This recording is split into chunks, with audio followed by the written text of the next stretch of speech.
तर मित्रांनो, आज आम्ही चाललो होतो जंजिरा किल्ला पाहायला. ही आम्ही बस केलेली होती एक. हे आमचे सगळे मित्र आम्ही सोबतच गेलो होतो. हा जंजिरा फोर्टचा आपला तिकीट आहे.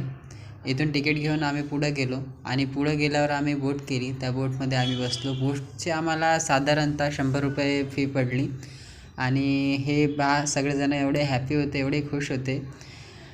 बघू शकता तुम्ही. यात आम्ही मस्त बोटमध्ये गाणे लावले, शिवाजी महाराजचे गाणे म्हणून. असं करत आम्ही या गेटच्या जवळ पोचलो. जंजिरा किल्ल्याचा हा दरवाजा आहे, मेन गेट आहे आणि दुरून गेट हे दिसत नाही, हे थोडं दबलेलं आहे आणि आक्रमकांचा हे होऊ शकत नाही.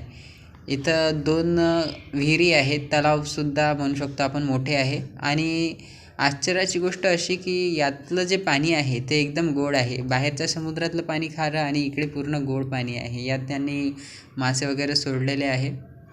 इथं आम्हाला जंजिरा किल्ल्याबद्दल माहिती दिलेली आहे आणि नंतर आम्ही किल्ल्याच्या वरती गेलो. हा एक बुरुज होता. त्या बुरुजावरून आम्ही पूर्ण किल्ल्याचं इन्स्पेक्शन केलं, दुरूनच बघितला पूर्ण. हा पॉईंट जो आहे हा सगळ्यात हाईटवर असल्यामुळं इथून आपण पूर्ण किल्ला बघू शकतो. आणि हे पहा मागचा व्ह्यू.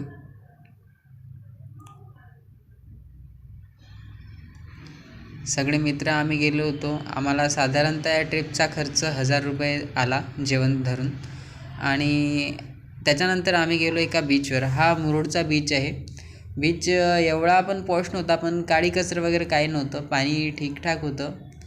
आणि बीचवर गेल्यानंतर आम्हाला असं वाटलं काय करायचं काय नाही. डायरेक्ट कपडे काढले आणि पोहायला गेलो. हे आम्ही सगळे मित्र मिळून इथं एवढी एन्जॉयमेंट केली की काय सांगायचं. त्यानंतर पाणी वाढायला सुरुवात झाली, मग आम्ही बाहेर आलो. हा माझा मित्र, हा बॅक जंप मारणार होता आणि याची एवढ्या पाण्यातच बेत होता. आता पाहू शकता तुम्ही कसा करतोय. ओ मेरे भाई. असं बॅक जंप वगैरे करून आम्ही फुल एन्जॉयमेंटमध्ये आमचा दिवस गेला. त्यानंतर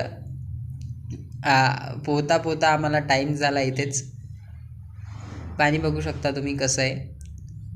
ज्यांना पोहता येत होतं ते पाण्यात आतपर्यंत गेले. आम्हाला पोहता येत नव्हतं, आम्ही काठावरच थांबलो. बीचचं लोकेशन एकदम मस्त आलं होतं. हे आमची पूर्ण फ्रेंड्स फॅमिली. धन्यवाद.